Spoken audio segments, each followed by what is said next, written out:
January 17th, HALRB. Amari Davis. Here. Robert Dedka is excused. Andrew Fackler. Here. Alex Foster. Here. Carmela Ham. Gray Hanley. Gerald Laporte. Here. Joan Lawrence is excused. Rebecca Meyer. Katie Myers. Here. Mark Turnbull. Andrew Winchell. Here. And Dick Woodruff. Here. We do have four. That, we will finish up tonight's hearing procedures. And welcome to today's board meeting. So the HALRB hearings are provided in a hybrid environment, both in person and streamed online. Members of the public may attend, participate either virtually or in person. Members of the board, members of the public joining us this evening, please be mindful of the following. Today's meeting is available to stream via the county website via Teams link. There's also a download phone option for those who wish to use it. Board members, presenters, or speakers lose internet connectivity during today's meeting. Please reconnect with us via phone. Just keep your device muted and video turned off so you're called on to speak. Public speakers not sponsoring items on the agenda. Pre-registration to speak online at today's hearing was required. Speaker slips are available at the front of the room for those in the room who wish to speak in person. We're calling you to speak after the presentation of the agenda item. The meeting chat is active for participants who need technical assistance. It should not be used for discussion, public comment, questions about the agenda, or request for more information. All public comments must be shared verbally for the record during this time. All voting will be done by call of roll. Lastly, the public forum. Today's meeting will be recorded and posted to the county website. All information associated with today's meeting, whether written or spoken, is subject to the Freedom of Information Act requirements. And with that, take a look at the December meeting minutes. Are there any questions or concerns regarding December meeting minutes? Hearing none, is there a motion to approve?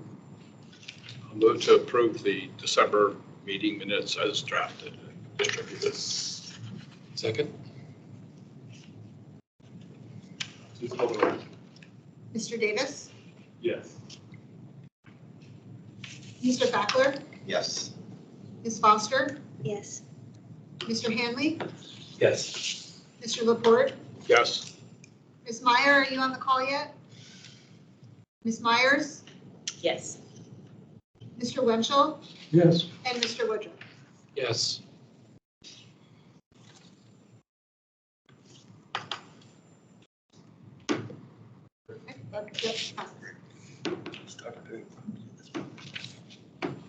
And now the Requirements have been lowered. now to the consent agenda. So there are 4 items on consent agenda. Are there any questions or comments about the 4 items? Any of the 4 items? So we'd like to pull them off the list. And again, they're all listed here.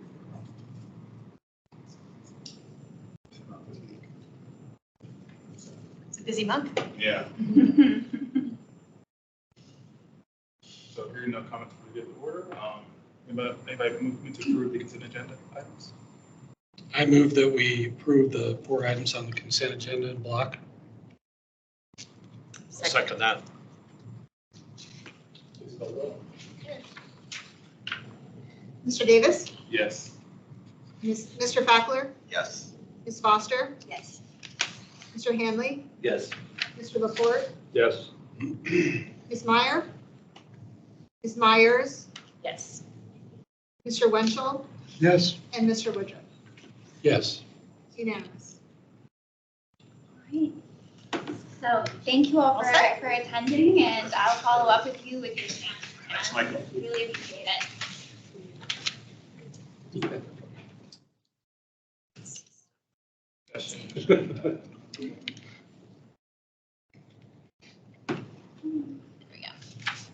Okay. All right.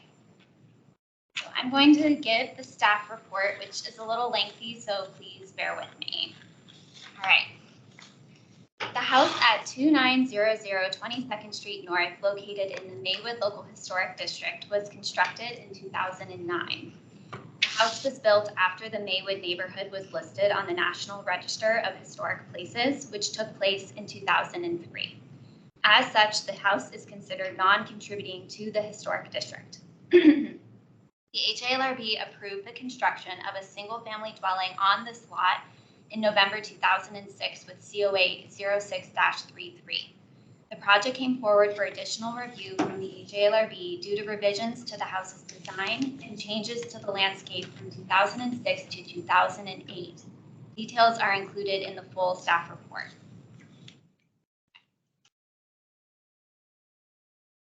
So the current proposal before the board has a few different elements. The application involves demolition of the existing rear deck and stairs and the construction of a new rear deck and screened porch.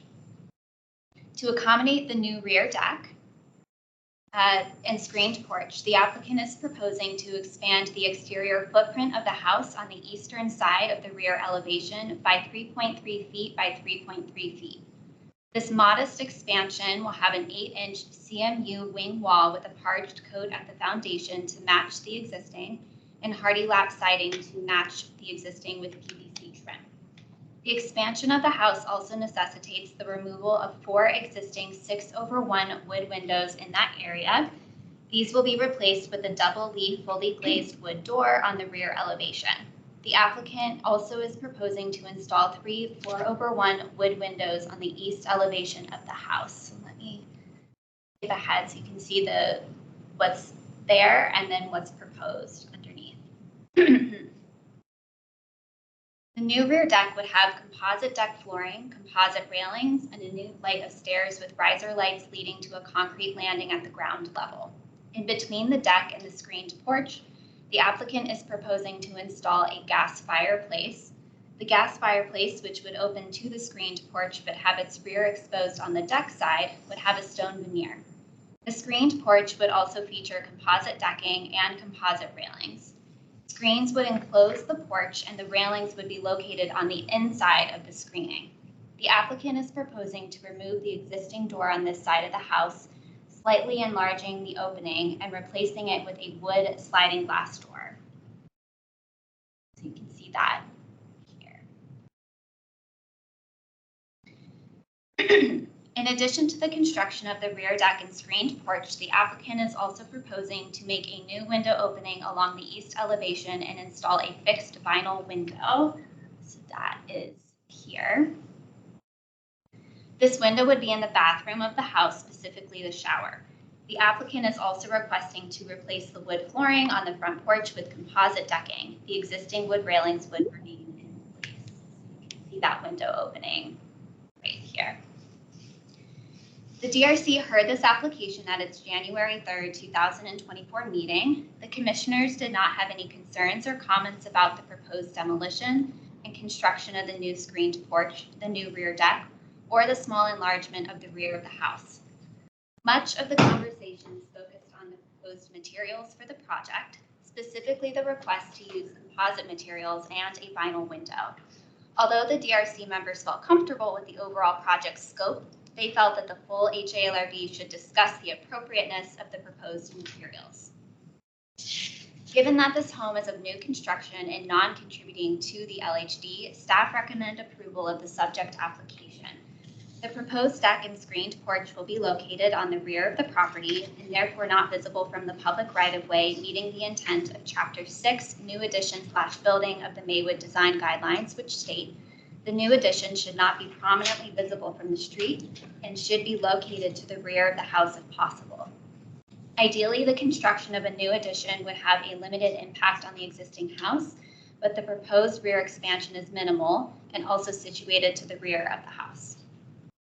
Although decks and screened porches are not mentioned specifically in the Maywood Design Guidelines as appropriate for the district, there are existing examples of both throughout the district. Staff considers screened porches and decks appropriate ways to increase the livable space of houses in Maywood. While retaining the porch railing inside of the screened porch would typically not be recommended as it obscures the banister detail, there are existing examples of screened porches with interior handrails in Maywood as well. Regarding the materials proposed for the project, staff finds most of them to be appropriate. The proposed doors are made of wood, a material that is consistent with permissible materials in the Maywood Design Guidelines. The proposed siding and PVC trim would match existing on the house and meet the standards outlined in both Appendix C, cement fiberboard siding materials, and Appendix B, PVC trim in the Maywood Design Guidelines. The proposed replacement windows on the east elevation meet the intent outlined in Chapter 6, New Addition/Building, specifically the section on windows, and Appendix H, In-Kind Window Replacement Guidelines of the Maywood Design Guidelines.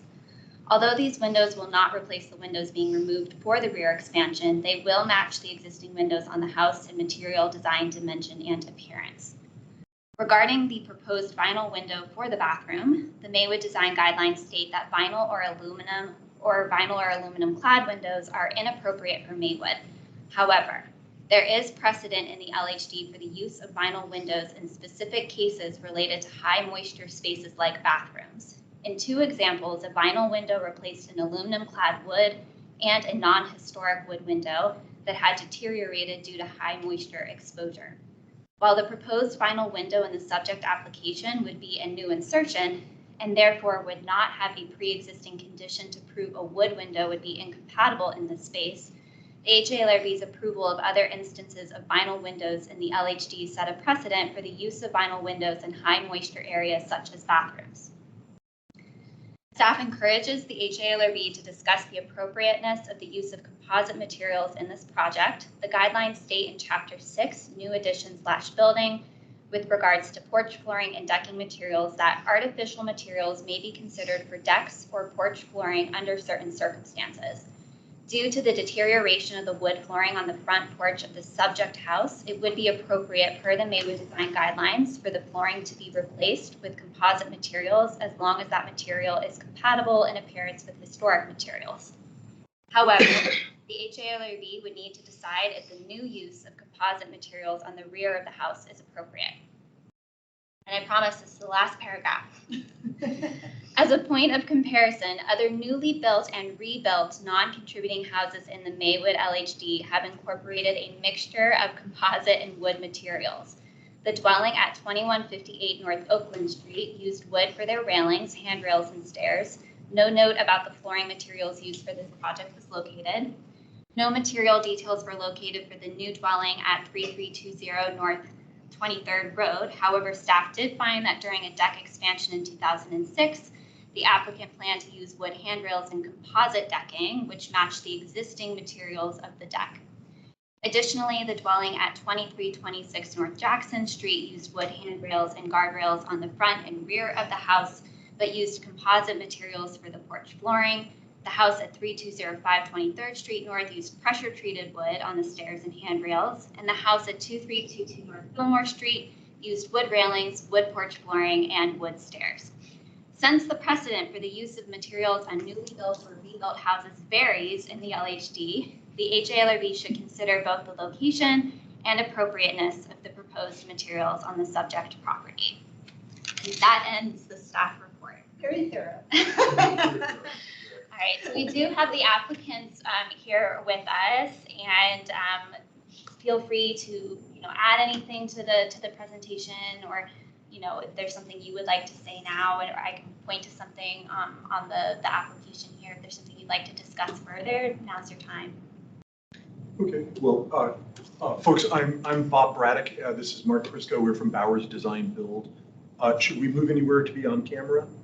Well, the table is pretty full. Why don't you guys come stand over here, and we can maybe just move our chairs around. The one time the room doesn't have 500 chairs in it. So I don't think we have anything material to add to the staff report. I think it's wonderful and comprehensive.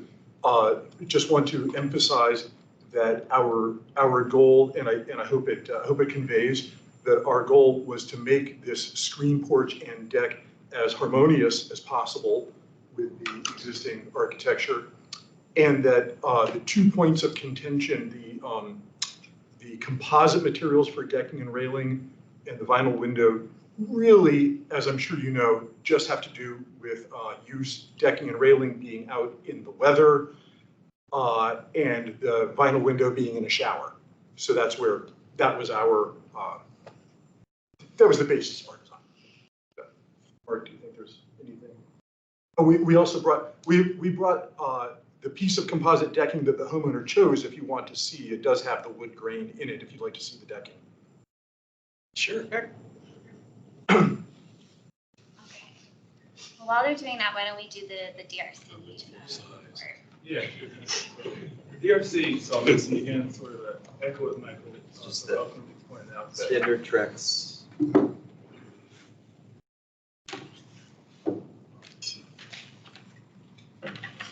but the DRC, I mean, really, Thanks.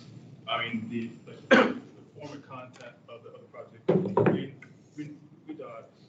problem. The real issue was whether or not sort of these sort of non-traditional materials used in the housing locations was appropriate or not, because I mean, there could be some. We just want to get it before the board just to make sure that we're all on the same page, as this is sort of almost a precedent-setting case for certain elements. So that's the biggest thing. And again, it really is mostly the vinyl window in the bathroom, and also the rear deck made of composite decking as well, and also the composite flooring on the front porch as well. Since this was not part of the historic designation, how would this set a precedent for other houses that are in Maywood that are and were part of the historic designation? I don't see that it would be a precedent for those properties. Well, precisely. I mean, precisely that fact. Exactly. I mean, essentially, if we were to say, that the composite decking is okay here, it wouldn't set a precedent for those, but it would sort of align sort of the case that hey, if you are a contributing house, then maybe you might be held to a little higher standard, not higher standard, but a different standard, obviously. So it wouldn't be precedent necessarily to sort of put the rules on them, but it would sort of set the table a little bit better, I think. But if I could add something to that, I think it's important for whatever motion to really outline the why it would be okay for this particular case, because I think if the language is vague, that could open up the door for other historic properties that are contributing to utilize this as logic for why they could maybe apply for composite materials. Didn't you say in your report that the precedent had already been established? Well, with the vinyl window, but the difference with that is that the other windows that you all approved for replacement with a vinyl window were either aluminum clad wood or wood windows that were there already and had failed because of their exposure to the moisture of the bathroom. In this instance, it's a brand new insertion. There's no inherent flaw that's being proven by the existence of a window already there. So we don't know whether or not, we can speculate that a wood window might not do well in a shower, but that was the logic used for the past cases. Thank you for that. I was actually talking about the deck. Okay, so with the decking, with rebuilds and new builds, it's a little bit all over the place with what has been allowed by the HALRB. So some houses have wood decking, some of them, only one of them had composite flooring, most of them have wood railings. So that was part of the staff report to just outline what has been allowed for similar situations of houses that are brand new builds in the district. But that's not viewed to be precedent setting, any of that? I think that's probably up for you all to decide. Yeah. I do think that although this is a non-contributing structure because it was built after the local historic district was designated, the structure tries to fit into the neighborhood, and you wouldn't necessarily know that it wasn't built 90 years ago from looking at it. Okay, so it's kind of, so in a case like this, I think we have to be extra careful to make sure that because of the architecture of this particular structure. So I think we need to do this on a case-by-case basis. If you had a structure that didn't pretend to fit into the neighborhood, to mimic the historic structures, I think the standards might be a little bit different than this one. And for that reason, the Trek decking on the front of the house bothers me a little bit. It doesn't really bother me in the back because it's not visible from the street. But, somebody driving through the neighborhood could say, oh, there's a historic structure with a Trek deck, okay? And particularly with the wood grain Trek deck, we've discussed these before. They don't look as historic as without the wood graining. So that's. But we wouldn't want to discourage the building of a house that fit in. No. So you're basically saying if you build a contemporary looking house, you can do what you want with it. But with this house that tried to fit in, we're telling them they have to follow as if they were an old house. I think that's right. Okay. That's my opinion. Okay. I do just want to make one note to add it to the conversation, one point to reiterate about the composite decking on the front, because your point is well taken, Jerry, that it's more visible and it's a little bit more, there's more of a tactile interaction with people coming to the house because it's on the front. But the Maywood design guidelines do have language in it that would allow the use of a composite flooring decking on the front because there's an inherent flaw to the wood decking there because it has deteriorated. So that was one part of the design guidelines outlined in the new build section. I think in the past, I'm not sure on the deck, but at least on the walls that have hardy plank, we've specified that not to have the wood grain. Mm-hmm. That is correct. So we could adopt the same standard for the front of the house here, I think, to specify that the front deck not have the wood graining on it. I don't know if the Trek has that or not. So you prefer it without the wood grain? That's what we've said in the past. So that it isn't trying to mimic being old?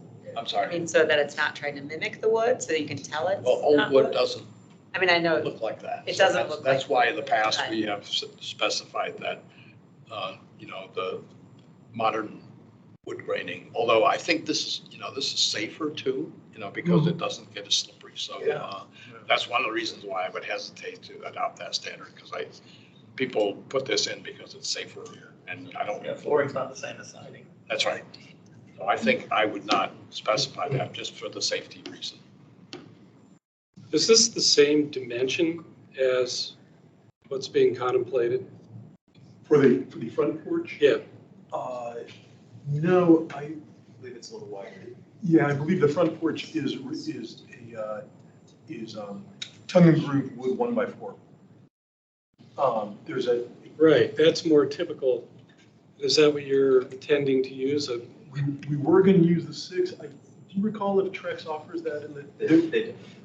There are different lines, like TimberTech offers like a 1x6 and a 1x4. I don't think Trex, and they have different lines, different price points.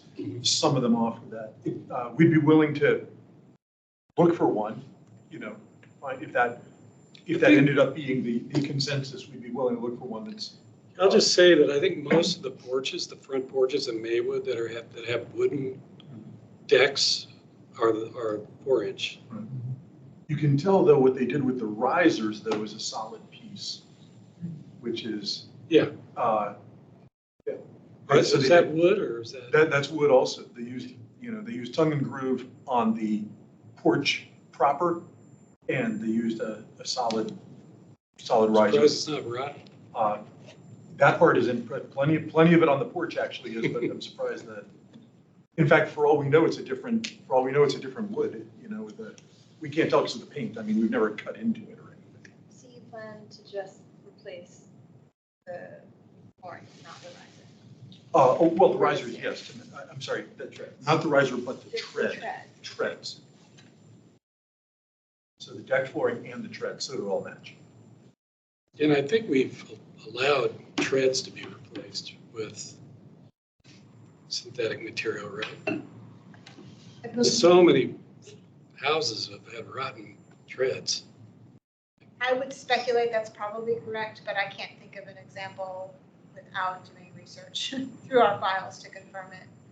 And I also don't remember the board ever requesting that the synthetic flooring not have wood grain. I know the Maywood guidelines, the specific appendix talks about siding not having wood grain, but I don't remember the board ever being concerned about a wood grain finish on flooring.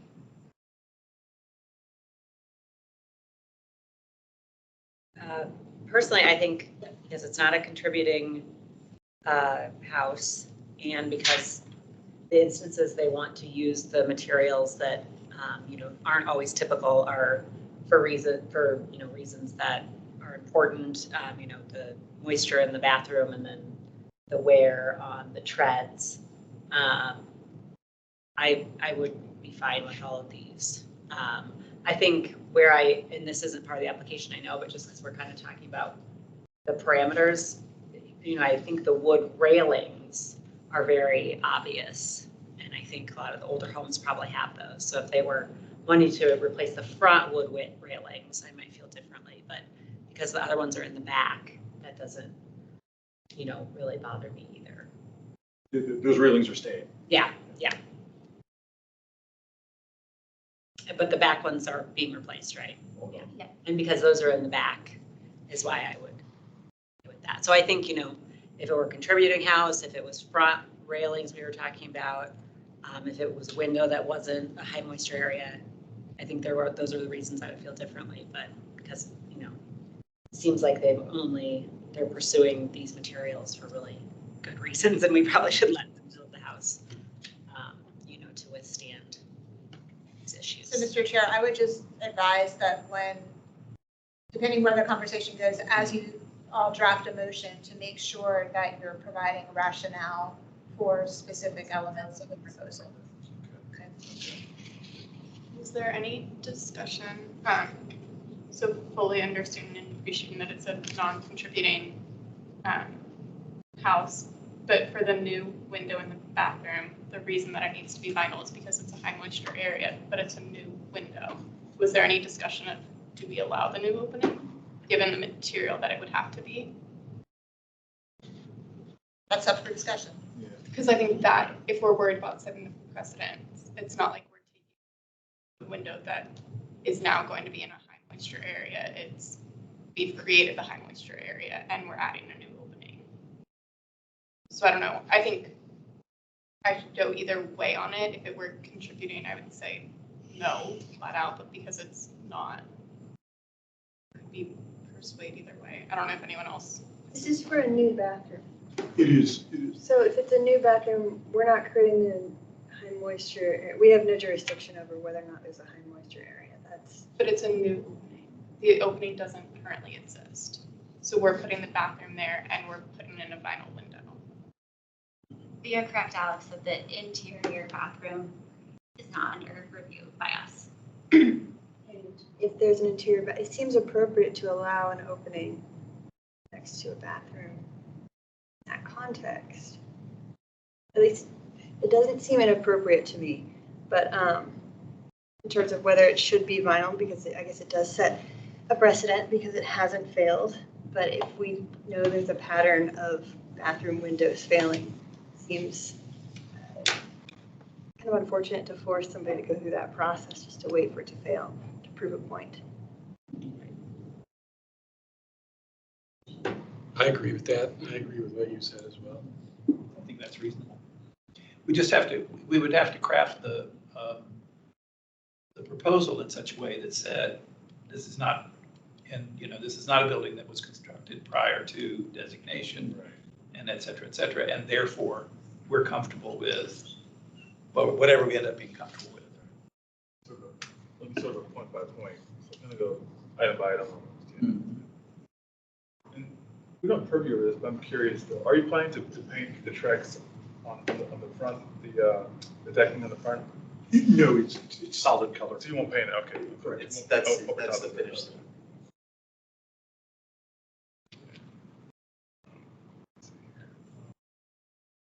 Any comments? Well, could you see the photo of the house? Yep.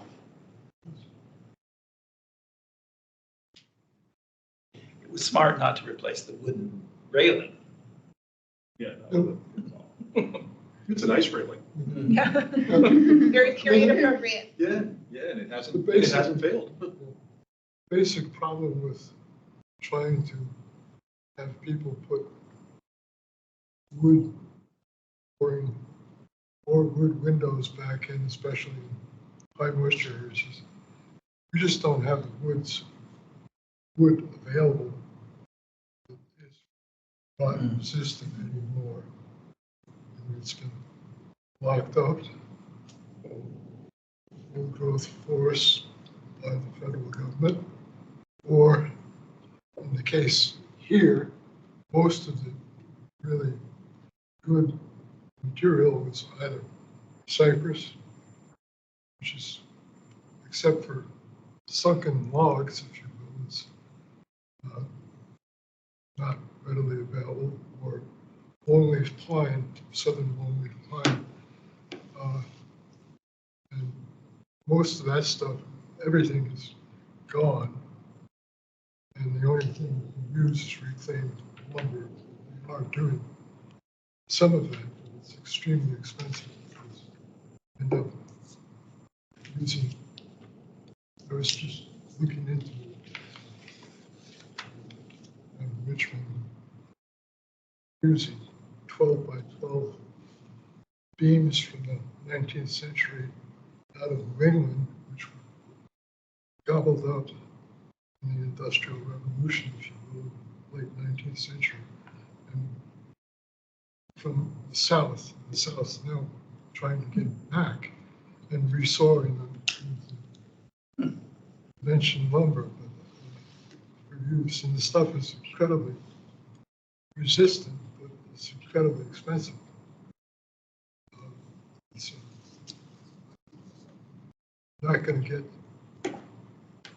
wood at Home Depot for Home Depot prices, which are still expensive, considering the stuff's not going to last. I really think that's the whole problem. We're asking something that's not readily available, that was historically available, and was available in the old houses in Maywood. Once the porch is gone, you can't really replace it with anything that's going to last. You know, it'll last 10, 15 years at most. You mean you can't buy an American chestnut bathroom window anymore? Those were pretty much removed in the 1930s. Right, I know. So can I just add, it wasn't really clear to me, probably is to everybody else. You're replacing the decking, all the decking on the front porch and then on the new back porch, right? All of that's going to be new. Correct. Okay. Is there a reason why you wouldn't go with a 4-inch on the front porch? Because that's what all the front porches have. Is there an economic reason or an aesthetic reason why you would want to do the 6-inch? More of the availability of the Trex doesn't, Could you speak up, please? the Trex doesn't come in that particular dimension. And this was the product that the clients were wanting for their deck. But there's another company that makes the 4-inch. Is it competitive, price-wise? I actually don't know, because your two biggest competitors are Trex and Timber Tech. They're like the Coke and Pepsi of composite. And this one is Trex, and it does not have the 1x4 or the 5/4x4 in that line. But each of the competitors offers different price point. They have their high end, they have their middle end, they have their low end. And one of them has a 5/4x4. I just can't say which line it is, what it costs, whose it is. We would be willing to, if that's the determination of the board, we'd be willing to go for something like that and then have the client pick from that line. You know, they have to pick whatever color it's their home. But pick from that line. Different lines offer different colors also. This just happens to be, out of the ones that we showed them, they liked that.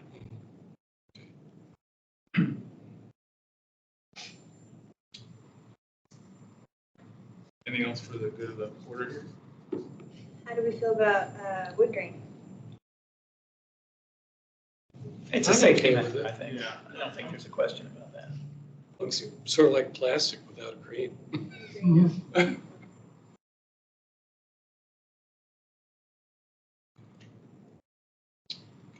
Well, I'll throw out what I was sort of thinking about earlier, what the draft motions here. So, and it's, it can be massaging and corrected here, but so it's a little bit lengthy because again, everything's sort of enumerated out, sort of item by item by item, and then we can go in. And also, if you wanted to discuss the use of a more historical dimension for that front deck, we also do that as well. So, I mean, but anyway, here it goes. So I move that the HLRB approve COA 24-01 for alterations to non-contributing house constructed in 2009 at 2900 22nd Street North in Maywood Local Historic District. The project consists of the following elements: demolition of existing rear deck and stairs, construction of a new rear deck and stair and screen porch. And for that, I might add, let's go there. And then number 2, expansion of exterior footprint of existing house to accommodate new rear deck and screen porch, given these alterations will be on the rear of a non-contributing house. 2.3, use of composite deck flooring and railings on the new rear deck and screen porch, given that these materials will be on the rear of a non-contributing house. 0.4, new wood doors on the rear elevation and new wood windows on the east elevation would be consistent with permissible materials in the Maywood design guidelines. And 0.5, creation of a new window opening to be fitted with a vinyl window on the east elevation in the bathroom, given that the window's material was selected in response to its location in a high moisture location. And this complies with precedents in the local historic district to allow the use of non-wood windows in select circumstances, such as bathrooms. And 0.6, replacement of wood deck flooring with composite flooring on the front porch due to failure of the current wood decking. And then this complies with, again, with the material selection of Chapter 6 and new addition/building of the Maywood design guidelines.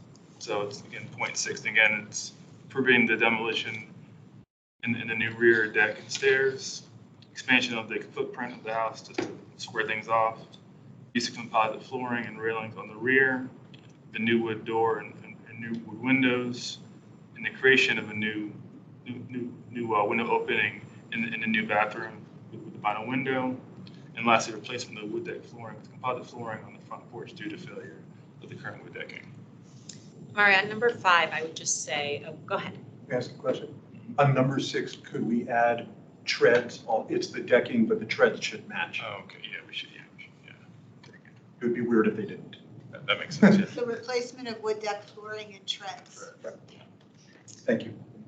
Yeah, and then on 5, I would just strike the part where we say we're approving the vinyl window because it's a high moisture area, period. I don't think we need to mention a previous precedent or, I think we take these on a case-by-case basis. I think when we were saying like, we don't want to set a precedent or we have set a precedent, like that's just kind of a loose term, but to put it in the motion, I feel like sets a precedent. So I just don't think we should say that we're following some sort of precedent that we're not. I think you could just strike that and not have it at all. It's only based on the high moisture area. Or even add in the non-contributing structure, like to really tie the two But you together. put that at the beginning, didn't you? Yeah. It's in the beginning of Yes. the Right. So just a reminder, we do need a second to the motion, so you can read it. Oh, well, have we even read the full motion yet? Yes, that was. That was one motion. I'll second it. Technicality. Can I go now?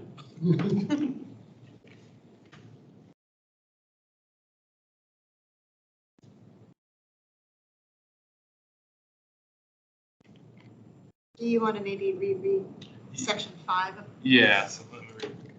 So Creation of new window opening to be fitted with a vinyl window on the east elevation in the bathroom, given that the window's material was selected in response to its location in a high moisture space, period.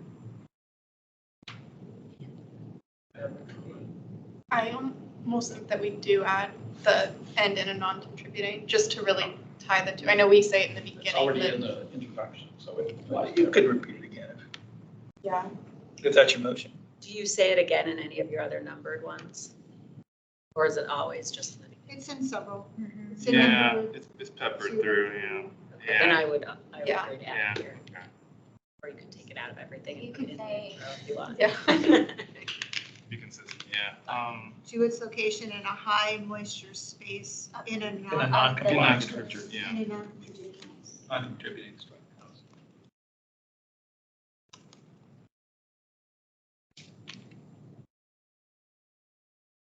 Yeah, commentary, sorry. Yeah, until Bush posted the photograph here, I was not aware that this was a corner house, okay? So I think we have applied a different standard to corner houses. It's not really a corner. That's their driveway. I mean, it's kind of their driveway. The Really? Clifton Hill Park is on the other side of that road there. Okay. I'm not, Is there another view? Yeah, let me see if I can.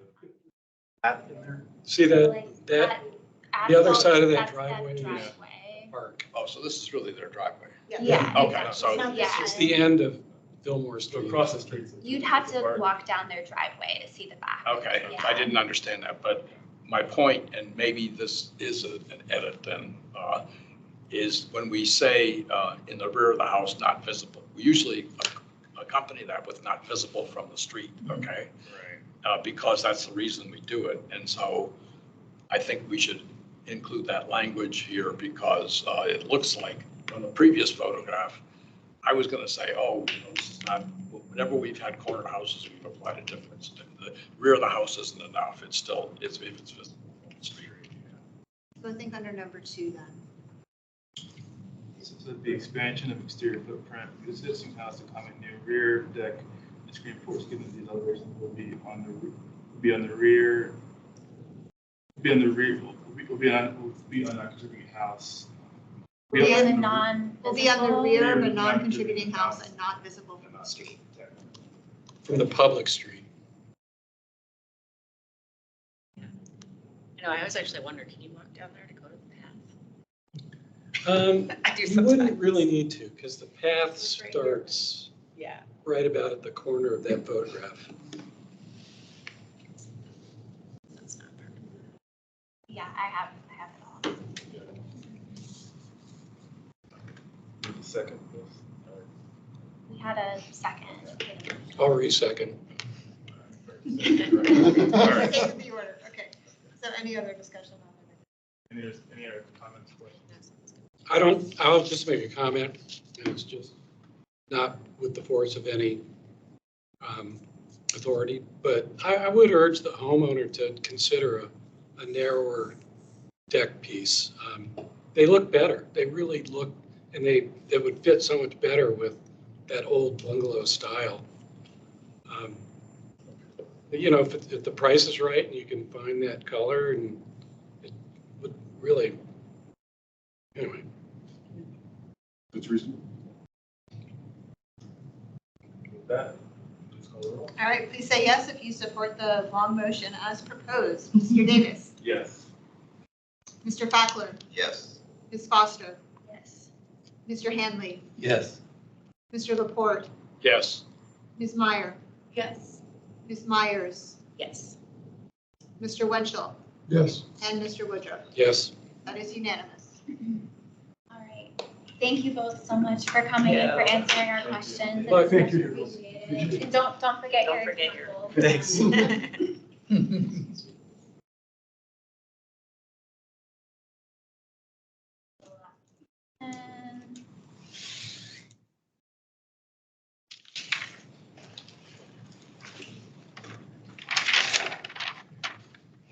next is actually the HOAs. Okay.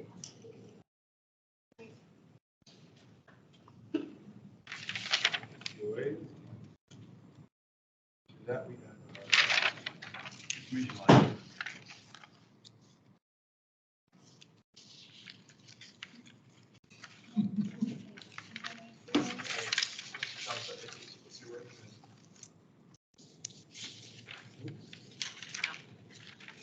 All right, there you go.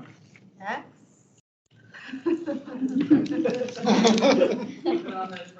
All right, new customers. There's space over here if you want to squeeze in over Are you here. and Lauren gonna do a presentation I- first? Lauren's from online. online, so, and if someone from your team wants to share their screen, they're welcome to. Yeah, I think after she's done. Okay. Okay, that works. All right. Lauren, are you ready? I am. Hi, everybody. Good evening. Hi. All right, so I'm just going to give a short summary, shortish summary of my staff report for this item. Everyone just bear with me. It might be a bit repetitive, but hey, it's good. There'll be a quiz at the end. So everyone, the Geraldine project team has come to the HLRB for an informational item for another renovation project that's happening in the Barcroft Apartments. And so just to kind of refresh everybody's memory, the Barcroft Apartments is located in the Columbia Pike Neighborhood Area Plan area, which is known as the Form-Based Code. And whenever there are projects that utilize the Form-Based Code, they are required to receive a use permit from the county board. Barcroft is one of 3 multifamily residential areas identified as a conservation area in the neighborhood form-based code. And this means that the applicant is required to follow the standards for the conservation areas, which is identified in Part 7 of the conservation area standards in the form-based code. The Barcroft team is proposing to renovate a portion of the area of Barcroft, which is actually identified as Section 1. Lauren, what phase are we now? Is this phase This is phase 4? 3. Phase 3. Phase 3 and section 1. Sorry, all of the naming conventions are. Well, I don't want to confuse anybody, but basically this is the largest section in Barcroft, and it's kind of one of the oldest. It was built in 1941 by architect William Harris. These buildings are arranged along South Thomas Street, which we kind of, if you're in the know, is kind of considered the spine of Barcroft. So kind of tuck that in your pocket. This section consists of colonial revival style buildings. Most of these are smaller buildings, and they are a little bit more ornate than the rest of the entire apartment complex, such as having more ornate brickwork, slate roofs, brick pilasters, cupolas, blind openings, those types of elements. So just as a refresher, whenever there's a use permit in a conservation area, the HLRB needs to, a project team needs to come to the HLRB at a minimum of 2 times before it can be considered by the county board. And also, I never know if I state this, but whenever there is a use permit in a conservation area, basically there's a requirement that that portion of the property needs to be protected. And in the form-based code, it specifically now identifies an easement as being the best way to protect of that property. And so with all of these projects that you've been seeing so far with Barcroft that's using a use permit, it means that we're going to be getting protective easements on these buildings. So that's really great to hear. So let's talk a little bit about the proposal. I know Lauren and you're going to go into it in a lot more detail, but I'll just kind of try and give the summary of it. So again, it's section 1. This is mainly going to be focusing buildings 12 through 16, and they're going to be doing repairs to the exterior masonry. They're going to be cleaning the exterior brick and concrete. They're going to be removing and replacing the steel sash basement windows, existing mechanical systems, non-original light fixtures. They're also going to be focusing on areas in where the Mechanical systems need to be removed. They're going to be putting matching brick back in.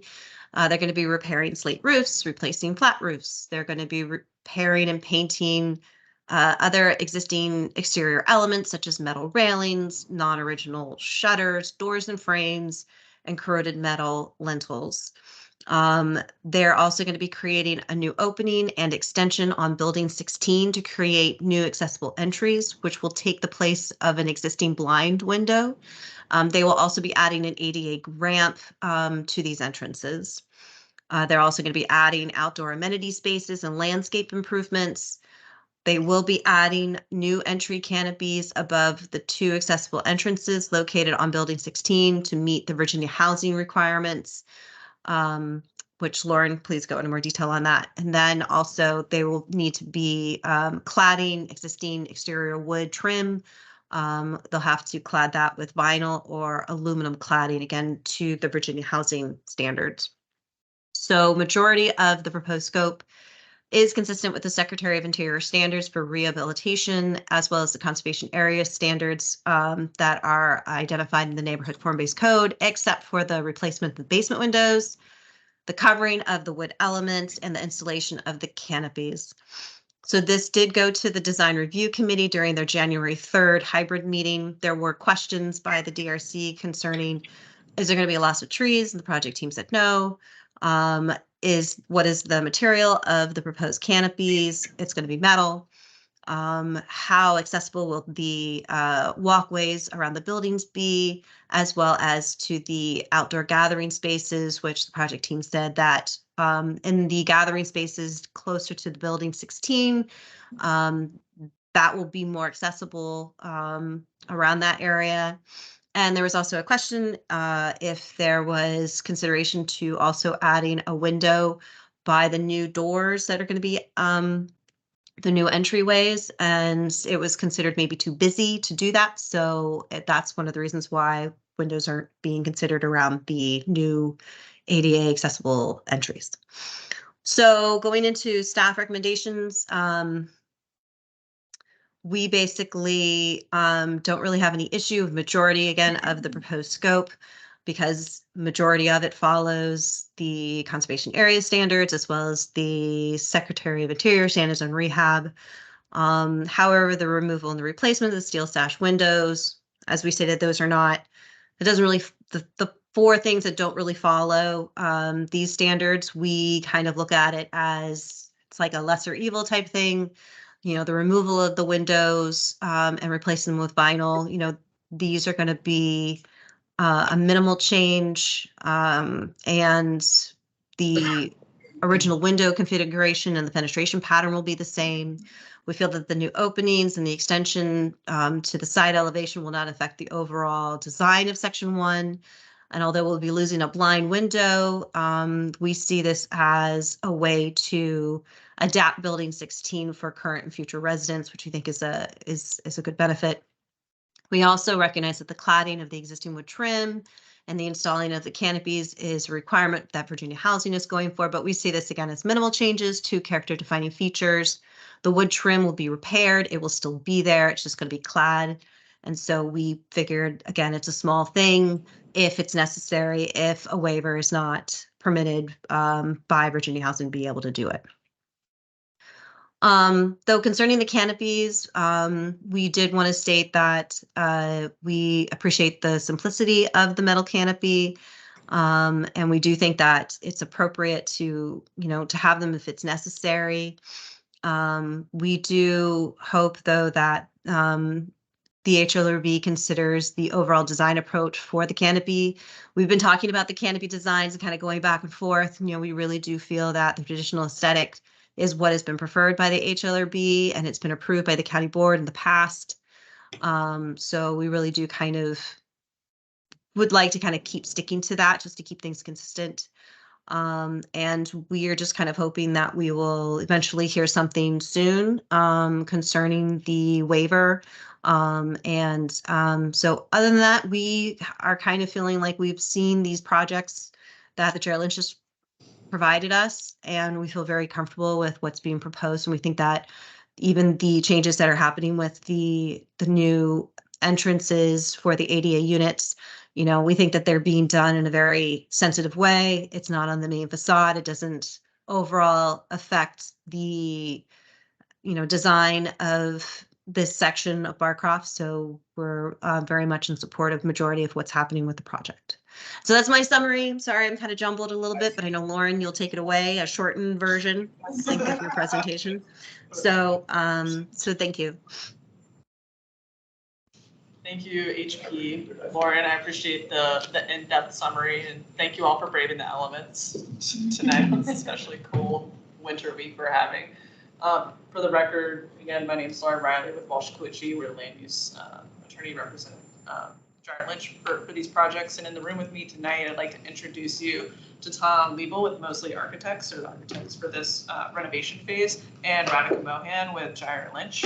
And then we've got other members of our design team on as well. I see Sarah Monish with Traceries is here, Jeff Pepps with Bike, our civil engineer is here, and Chelsea Thomas with Mosley Architects, Alice. Okay, we've got the whole gang on. So if you have questions, we've got the whole suite of us here. And I'll give another short-ish overview, just highlighting a couple items of this renovation phase that are different from the previous scopes. You could go to the next slide.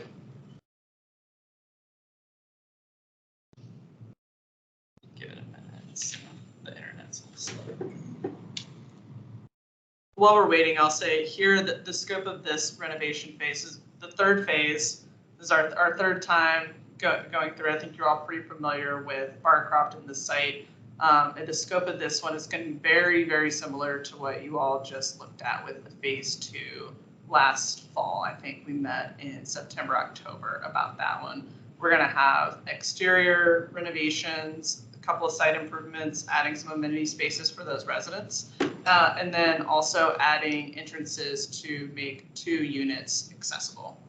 So that's the scope here. And in this image, it's an image you've seen many times, kind of color coding those buildings by sections and phases. And as Ms. Ferris mentioned, we're in section 1, which was the first section of Barcroft that was built in the early 1940s. The buildings that are within the scope of this use permit are outlined in red there, buildings 12 through 16.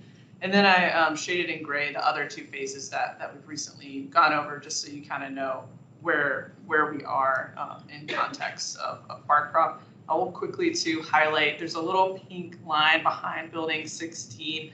That was a garage, and then shortly after Was being the operative. It was unfortunately destroyed with a slope failure at the back of that site. So there's a very steep hill behind building 16 that goes down into that phase 1 renovation area, and there was not good stabilization. That hill kind of collapsed, took the garage with it. And that's something that the team's been aware of and been working to resolve. So I just wanted to highlight that that's on the plan, but it's not existing. What will be happening is kind of concurrent with this use permit, our team is submitting some land disturbance permits that will provide kind of upgraded area there for parking. So we'll stabilize that slope and we'll kind of repave that area to put back some parking and add some additional, even more parking than we had before. So just wanted to note that for you all. And then next slide. This is that aerial showing you kind of, where we are on the left, kind of where we are in Barcroft there on South Thomas Street on the spine, and then on the right, kind of zooming in those buildings spanning across South Thomas Street. And then we can just roll through these existing photos that I think you all just saw, kind of give you a flavor of the architecture and the level of detailing and ornamentation here in this section 1. Buildings 13. If we could keep going and pause on slide 8, building 16 front. Okay, and then as I mentioned, we're gonna add 2, and as Ms. Ferris mentioned, we're gonna add 2 new entrances to make 2 units accessible. If you look at photo 2 on the top right there, this is where those entrances will go on the side elevations of building 16. So you can see that blind window there on the left-hand side of that painted brick building. That's where the one entrance will be made, extending that down. And then to the right of that, mirroring that will be, will create another entrance there. And then there'll be a ramp from that pathway up to those entrances. Something that I'll note, you've all heard, there's a lot of steep grade across Barcroft, and so the floors don't always align with the grade. And so you can see where the bottom of those windows are. It's pretty close to the actual floor elevation, so we have to ramp up to be able to meet those floors. Next slide.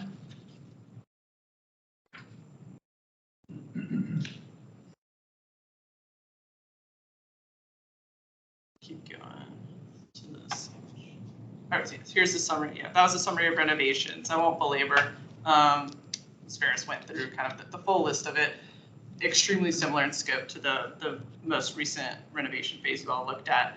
And then here's kind of a rendered site plan focusing on the amenity areas that we'll be adding. You can see in the bottom of the screen, we'll be adding a new amenity area for the residents between buildings 12 and 15. And then we'll be doing the same up top across South Thomas Street in that interior courtyard. And that area will be accessible from that restriped parking area that will add new accessible spaces and allow an accessible path of travel from the parking area to the amenity space to those two new accessible units with the ramp. As you can see, that's outlined in red there. And then I'll hand it over now to Mr. Liebel just to talk a little bit about the design of those entrances. Thank you so much. Pleasure to be here this evening. First of all, I want to convey the fact that we looked at every possible building and every possible elevation to try and find ways to get some accessible entrances into the units. And the fact is, most of the buildings, you simply can't get there. It's just not a matter of just creating an accessible entrance. You have to have an accessible path to get to it, from parking through a path that has maximum slope allowances, and it's just as hilly as it is, current theme here, you can't get there from here. So what we end up with is building 16, and in the end, we looked at a couple locations, some of which were facing the street proper, kind of the cream colored building you see up there, and we recognized that that was more prominent, more visible from the public right of way. So in the end, we kind of tucked it around the corner there, and it's tucked into a gable end of two of the buildings that join one another. It's kind of a Z-shaped building where the two gable ends touch. So you have two end pieces facing one another. You have one ramp up there that takes up to a secondary elevation. One of the gable ends has a blind window, and the other one is just a blank panel. We agreed just to kind of put a nice simple door in there. The other thing we looked at was trying to enter into the building in the existing entry. The problem is these little tiny double doors that comes into a very short vestibule, and then you go up or down. It's a mid-level entry. It was not designed with any concept of accessibility whatsoever. So what we're able to do is tuck a small ramp along the side there. The ramp will be faced with brick and use a very simple two-rail pipe rail system, which matches all the other railings on the site right now, so it should blend right in. And in the end, as noted before, we're showing a modest-sized canopy. Virginia housing requirements dictate a 3-foot deep canopy with 1 foot overhang either side.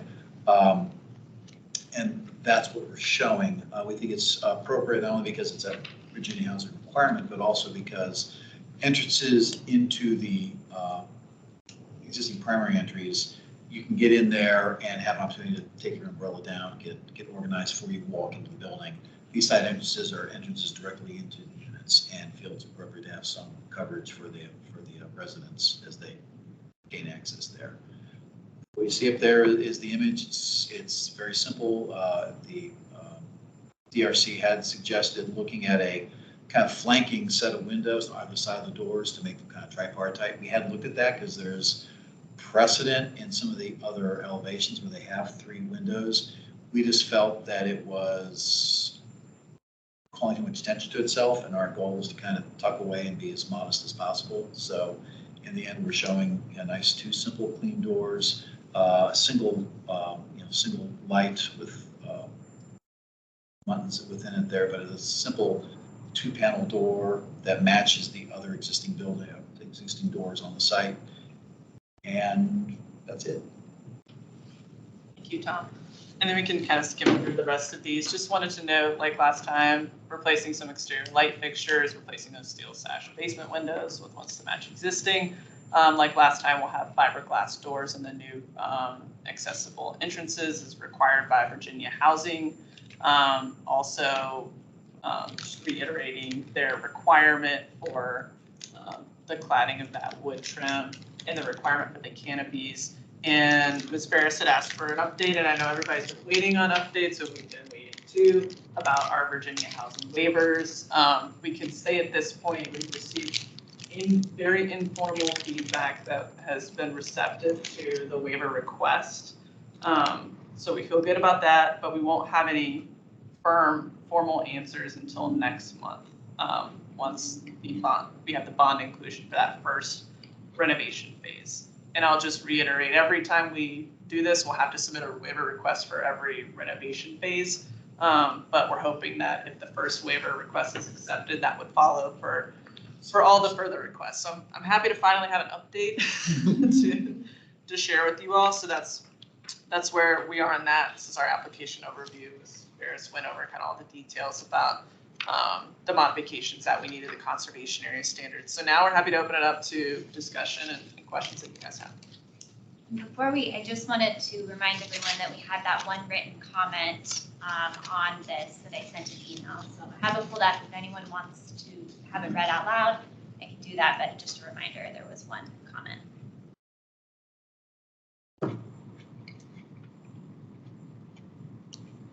Maybe you could remind us what would be the difference between what was presented and what was asked for in the comment. The comment was mostly just in support of the inclusion of canopies. I mean, my interpretation was that it was supportive. But is there some difference between what they're asking for and what is proposed? I'm not sure. I don't think we've seen the comment. Could you just read it? Yeah, okay. So as chair of Arlington's Housing Commission, I would like to strongly support the inclusion of canopies at the renovated Barcroft buildings. It is essential that the safety of residents be the primary consideration for the design of any new or renovated residential building, and canopies are important to keeping entranceways free of ice or water that may cause residents to slip or fall. The Arlington Commission on Aging also strongly supports the inclusion of canopies over residential building entryways to ensure the safety of elderly residents. When the renovation project was brought before the Housing Commission, we urged the applicant to put the needs of residents first over aesthetic design considerations, but were told that the canopies would not be compatible with direction from historic preservation stakeholders. I urge the HALRB to support the inclusion of canopies over entranceways at the renovated buildings for the safety of existing and new residents. Thank you for considering my comment. I'll say that I interpret that to be in favor of canopies over all the entrances, not just these two. Right. So I think that they're going beyond what's proposed. I agree. If I could just add a little bit to that, we've taken a look at this too on our end, and we continue to only recommend or provide canopies for the accessible units. We know these buildings, like almost all historic garden apartment buildings in Arlington County, they have doors that open to a corridor, and then you go up to down to your individual apartment. And in this complex right now, we don't anticipate people standing there fumbling for the keys because they'll just open the door and go right into the corridor. They don't have to find their fob or find their key to turn that main entrance door. So I don't think that concern particularly applies in this area, in this complex. There's also the issue of historic tax credits and kind of impeding on these historic front entrances to these buildings. Like these entrances and their ornamentation are a huge part of why Barcroft is historic and why these buildings are historic. So the canopies would infringe on that. They would also impede our ability to achieve historic tax credits for the property. And then just another technical thing about this too is the ornamentation on these entrances is sometimes it can be quite tall, and where you would put the canopy would have to be above that, and at that point it wouldn't really be functional for some of these, not all entrances, but quite a few of them. So that's our response on that. And you all presented all of that to us before, with the ornaments and the level and the Yes. height and all of that. Yeah, and Sarah put together a really great entrance exhibit of all the different. Yeah, we saw entrances that. of Barcroft too. Yes. So all the units that are not accessible units are entered only through the main entry. That's correct. On the back of the buildings, there are some individual entries. Is it worth considering putting, but will those be key fobbed or how will those be? Those are individual entries. I'm not sure the specific like management, what you all envision for the future, but right now it's not key fobbed. I think they have. No, and we don't anticipate. So those are for In individual addition- residences. Alice, sorry, did you have something? Sorry to interrupt. In addition, any entrance that has an exterior direct entrance can also be entered through the main hallway. So it's not, there's two doors to those units. It's not only through that direct entrance to the exterior. You could also, you know, if it was raining, for example, you could come in through the main hallway where there's a covered, you know, an enclosed vestibule corridor. And it really depends on where the parking is too. I mean, people are gonna find the most direct path of travel in inclement weather, so if the parking is close to the back, they'll go in the back or they'll go in the front, like Alice said, if they want to avoid. It seems that as long as there is a way to enter, each of the units has an opportunity to enter in a covered environment. It seems to achieve the goals of the comment.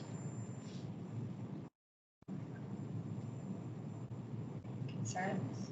I agree. I would agree. I don't know if that made its way to the Housing Commission. I don't know if next time you go to the Housing Commission, if you point that out. I think your explanation to me made a lot of sense.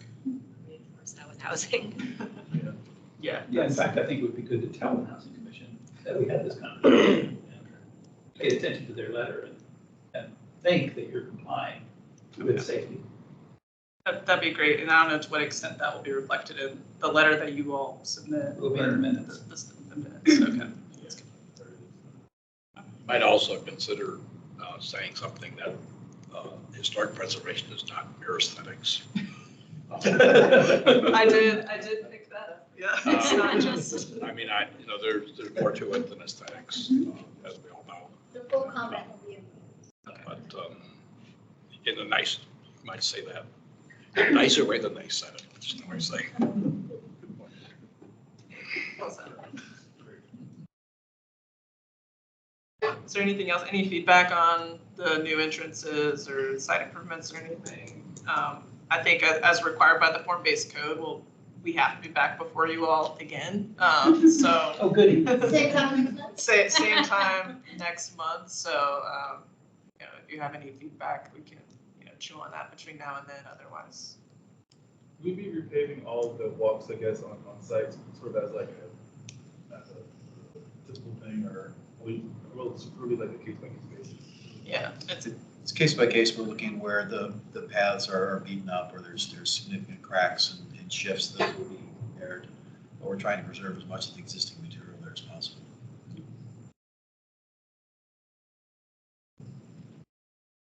Next, in terms of Greg's for next month, will there be more, do we know anything more about sort of the nature of the outdoor spaces? For outdoor, I guess, event spaces? Oh, the two amenity spaces. Yeah, I don't know, Radek or Jeff Krebs, if you think you'll have more information then, or if you are planning on programming those areas at a later date. I think we could provide some illustrative examples of what type of furnishings might be out there. It's probably going to be something like you saw with the other applications, picnic tables, maybe some grilling areas, things that could be used by anybody. Jeff, I see you popped on. No, I think you covered it pretty well. I think that, the intent is to just provide a stable place for the residents of that particular building to gather, right? So it's envisioned, at least at this point, as being a pervious surface of some sort that's still stable. And then some outdoor seating, flexible seating, and then, it's a place for people to gather, perhaps grill. So it's not, at least at this point, it's not envisioned as being, making a big statement, but just rather a defined place where people can go and commune. And typically I'll say with with these use permit applications and other kind of 4.1 site plan applications, the landscape piece of it is an illustrative landscape plan that goes through. And then as that final landscape plan is going through, they're getting the permits is when they're actually choosing the furnishings and everything. So we'll provide kind of that illustrative example. And then when it's time for them to, go actually fill that space out and buy the product, maybe a little different, but the intent will be the same.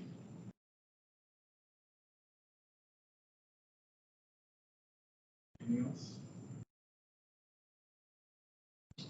With that, thank you. All right. Thank you. very much. Thank you guys very much. We'll see you next. Yes, Are you Mr. coming to DRC next month? I'll leave it up to you. I don't think there's a need to come back to DRC unless there's I kind of think in the- feedback for us to. The last phase that you all reviewed, it came to DRC, HLRB, and because there wasn't a lot of feedback, you skipped DRC and came back to the full commission. So Okay. unless you all radically change things in the next 2.5 weeks, I think we could probably do the same if you're comfortable with Yes, that. that works for us. Skipping We love you DRC. guys. So we can be in touch for any next submission. Perfect. Sounds good. Thank you all. Have a good night. Stay warm. Thanks for bringing the whole Thank team. Thank you. Thank you, everyone. Thank you for joining us. Thank you.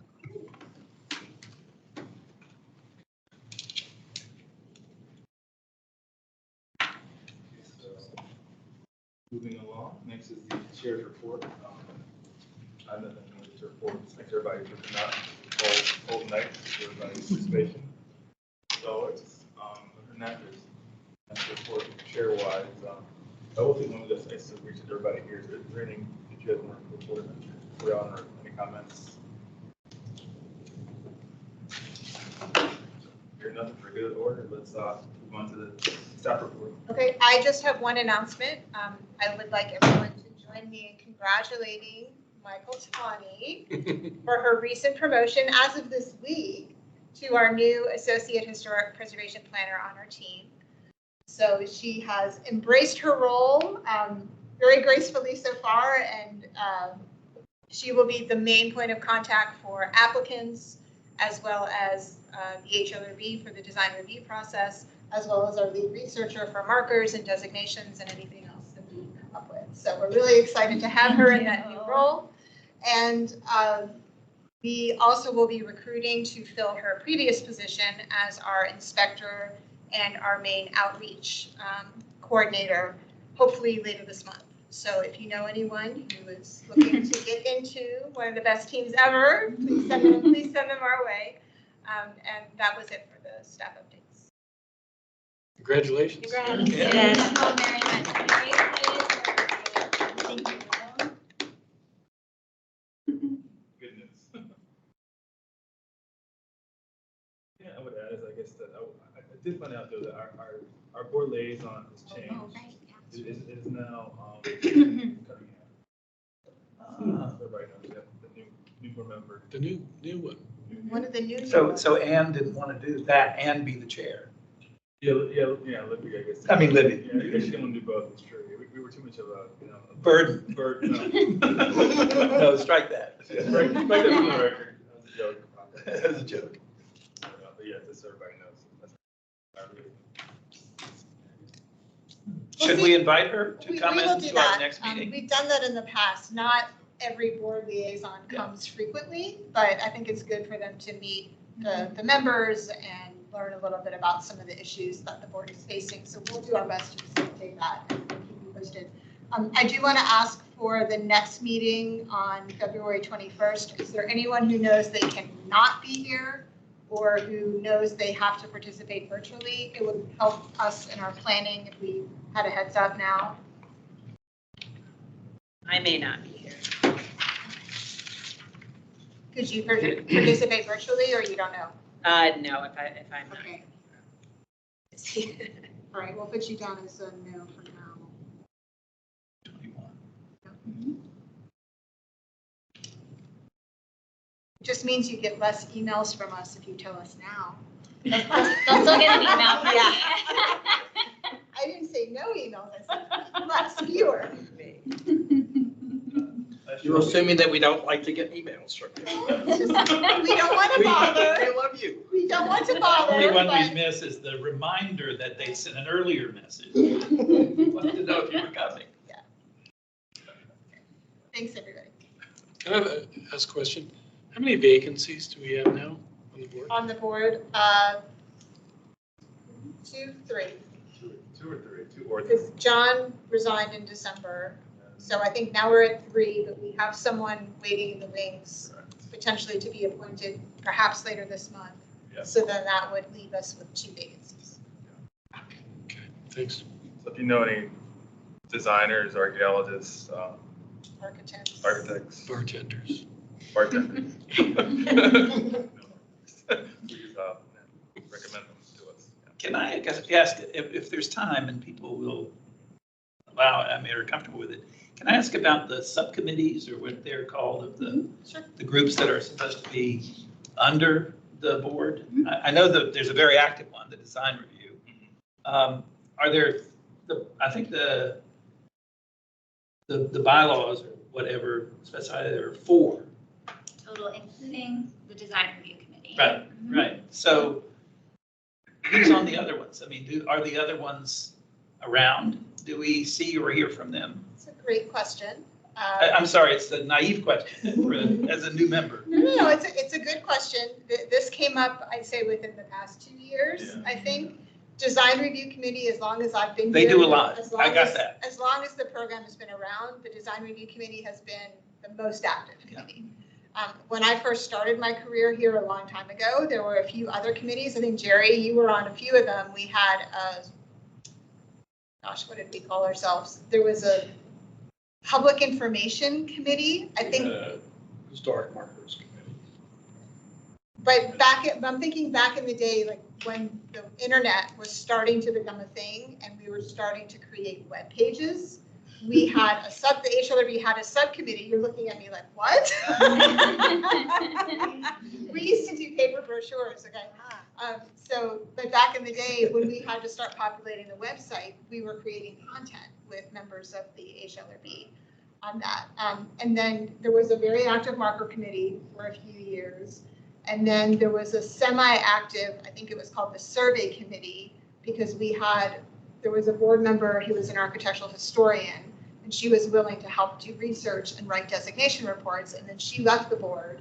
And then that committee just kind of went off into the dark night.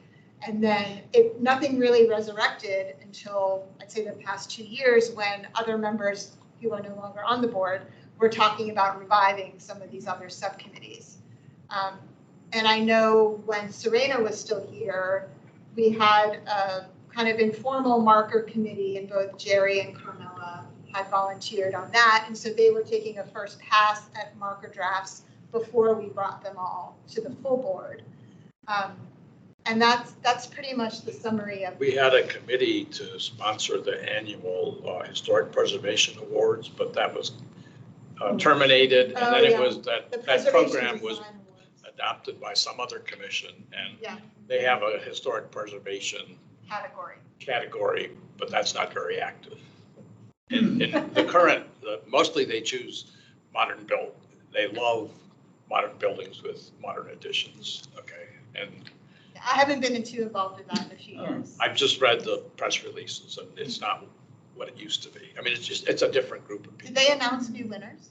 I'm sorry. Did they announce new winners? Oh, they haven't, but in the last few years, Okay. I've looked at the selections. Is that the one where you send in an application and you attach? Yes. Well, those are all new builds, aren't they? No, there is. Not always. There's a category for historic Really? preservation, but Well, I agree with you. It looks like they're only doing, kind of creative new builds. Yeah, I know, because I nominated a historic preservation project and they just missed it. Stratford got Yeah. one. They really are, they love Got one. new I and don't think modern. they have yet. I think I they know did. Stratford did. I think it just happened. Oh, really? Yeah. So what's in the bylaws? Do these 4 committees exist in the bylaws then formally?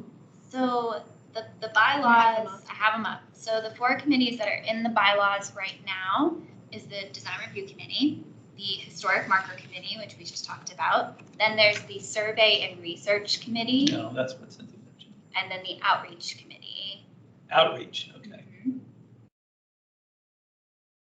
But does it explain what the outreach? It does, yeah, I can go into it. So the outreach committee, I'll just read the whole thing. So it says, shall, as requested by the HPP staff, provide ad hoc assistance with specific proactive educational and outreach activities associated with various programmatic initiatives. So the way I interpret that is that that committee would help staff with any outreach activities they're undertaking.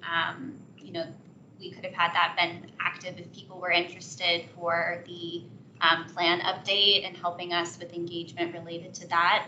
And our goal moving forward is to have quarterly events, so that committee could help with those events.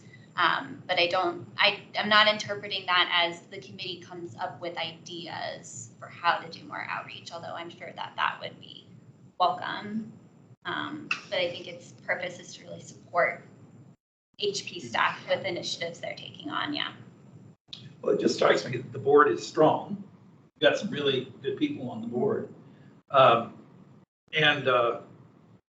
You know, maybe we could, now that we have a new plan or the plan's been updated, we've got the Langston plan, the this, the that. There's kind of maybe this is a time when HALRB could become more active with staff to, I don't know, to actually move some initiatives forward so that the value of historic preservation is made more clear to the community. I mean, if we're not even recognizing, you know, a historic preservation that's been gone, that's really outstanding, right? I mean, that's one thing that could be done, is to try and do some kind of a recognition of people who've gone the extra effort to preserve something or to make a historic site.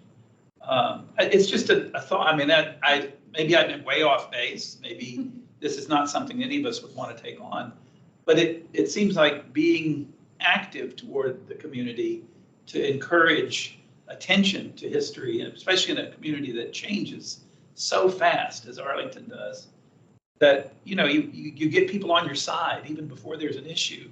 And then the community understands, yes, we should preserve that ugly storefront section that no one really likes, but it has something there that's important. Or we should preserve that old house on a piece of property the developers want to put 48 pieces on, you know, or we should save that playground because it was something. I don't know. I mean, the people around this table know so much. And I just feel like maybe there's a way that we can use the plan update and think about ways that aren't too labor intensive for any of us, but that would highlight the value of recognizing history for various parts of the county. And I'll just say, great, you've raised some excellent points. And thank you for bringing it up. And I think one of the reactions I have to that is that for so long, our program has struggled just being so reactive to things that are happening in the community, things that are attempts for designation, other things that suddenly come up. We're always reactive. And the new plan that got adopted in November and updated really is trying to shift that so we can be more proactive. And well, that's what made me think about this. There's only 4 of us, technically only 3 at the moment, soon to be 4 over the next couple months. And there's only so much we can do. And so I would pose the question back to you all then, if there are specific things that really resonated with you as part of our plan update, or if you're really interested in helping more with markers, or if you want to learn more about site plans and are willing to represent the HLRB on those, let me know. Email me, email Michael, email Lauren. Let us know where you're interested in helping or learning. And then as we are starting to think through how we're going to be proactive as a staff, pulling people in when it's appropriate and when we could use assistance. I mean, we would definitely welcome that, but then we need to rely on you all to tell us how you're willing to help us.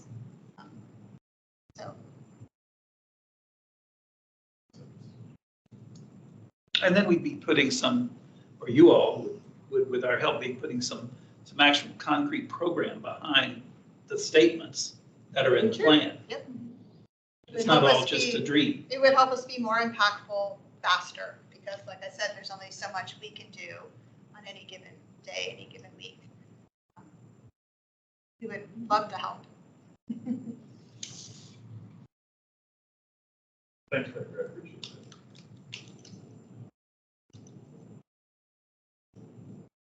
So we have something to think about. Yes, please. You have homework. Go back and look at the plan and see which part you like. Study the plan. Yeah, exactly. That's our assignment. With that, class is dismissed. Thanks, everybody.